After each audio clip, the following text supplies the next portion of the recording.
A growing number of states are banning the use of TikTok on government devices over possible national security threats posed by the Chinese-owned social media platform.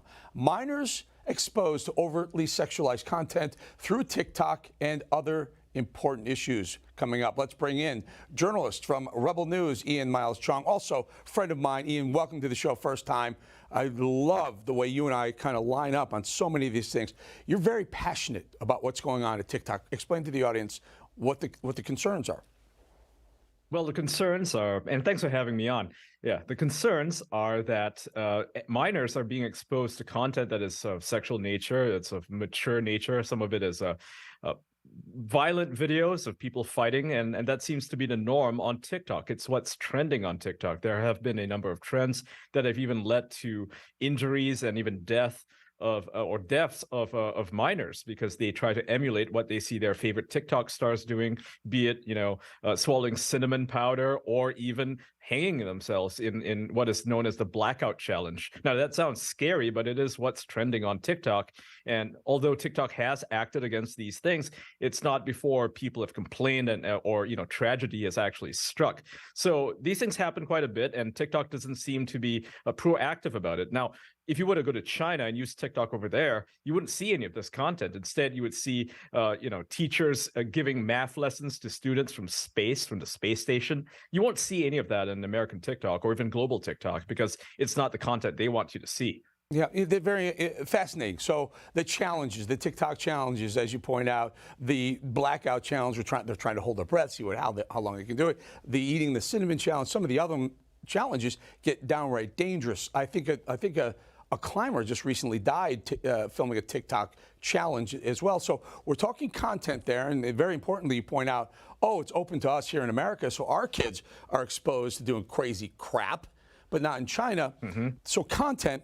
What about some of the other nefarious ways China, the CCP, may use TikTok, getting our information, identity theft, and more? Yep.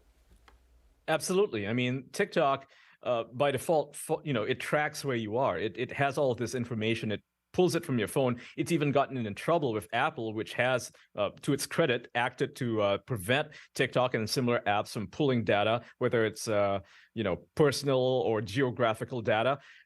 TikTok has been caught in the past doing all these things, and especially if you're an Android, you're not protected by Apple.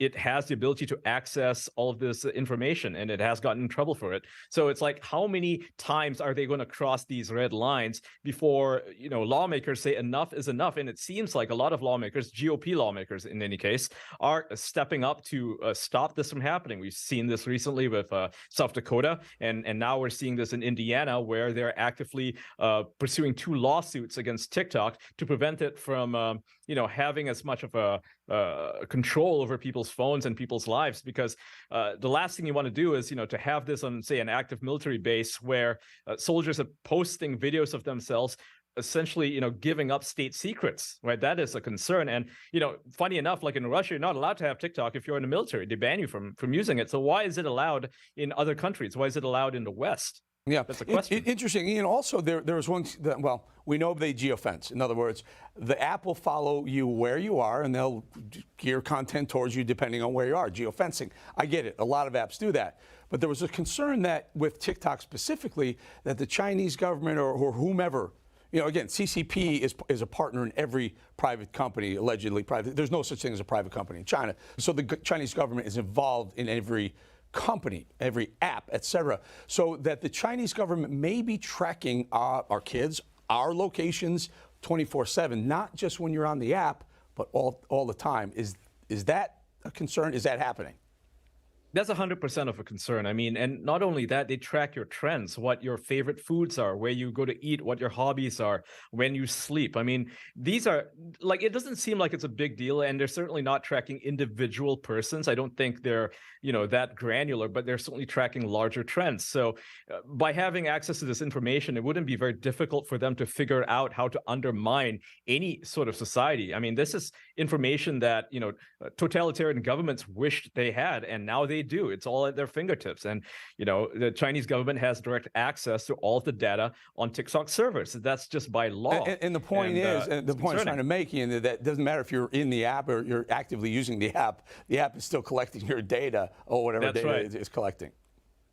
Yep, that's absolutely correct. I mean, it can do that. It will see, what you're looking up on Google, for instance. Wow. Let's turn the topic to Twitter. Folks, if you don't know, Ian he was part of a hosting situation where I think I brought a couple of clips last Saturday, a week ago Saturday. Elon Musk joined Ian and a couple of the hosts. I jumped on board, and Ian was kind enough to open my microphone to ask Musk a few questions. I asked him this question. Let's roll the soundbite of this. Elon, in the Twitter files, the things that you found, did you find any relationship between Facebook and any other TikTok, whomever, with regards to what could be considered, the collusion with the certain political parties? I've not directly seen that. I'm not saying it doesn't exist, but I've not seen it yet. Matt TV's read way more than I have, like by a ton. Because my priority has been just getting Twitter healthy. So, and the point was, Elon had said, and this is very early, they had just dropped this on Friday and Saturday. We had that discussion. What else is behind there? What else is Taibbi going through, and Barry Weiss? What other information do they have? That remains to be seen. I found it interesting, weigh in on this. Jack Dorsey yesterday said, hey, Musk, if you're going to release, why don't you just release everything? To which Musk came back and said, oh, yeah. Well, guess what, Jack Dorsey? You didn't know everything yourself. There's a lot more you didn't even know. What do you think else Twitter Drop 2 and 3 may look like, and what might we find? I think we might find more information pertaining to the suppression of this information from perhaps law enforcement agencies like the FBI. As we know now, and this is something that Elon Musk himself discovered on Sunday, and this led to the termination of one Jim Baker, who used to be the deputy general counsel at Twitter. He was fired, or rather exited, as Elon Musk termed it, but he was the general counsel at the FBI. This name, Jim Baker, if you look him up, he is the same guy who was responsible for pushing a lot of the Trump nonsense, the Trump Russian collusion nonsense with the Steele dossier. And as we know now, that was all completely discredited. And for some reason in 2018, he exited the FBI and he went to work for Twitter, and we saw his name come up in the files themselves. This wasn't really picked up immediately by a lot of people. I think Matt Taibbi even let it slip his mind for a while. And then on Saturday or Sunday, Matt Taibbi tweeted out an article written by Jonathan Turley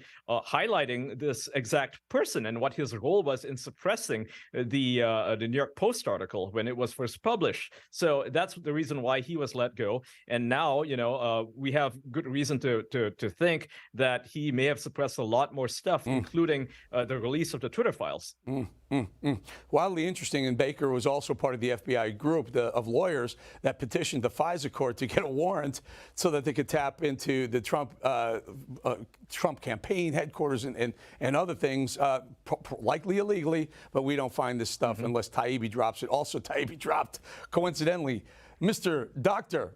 Anthony Flip-Flop Fauci's daughter was working at Twitter during the time that they were putting out opinion on what was information and what was lies and misinformation via Twitter. And she was working, Fauci's daughter's working there as well. Again, we wouldn't know any of this stuff if, number one, the Twitter files weren't dropped, and number two, Elon Musk didn't drop $44 billion of his own money in there.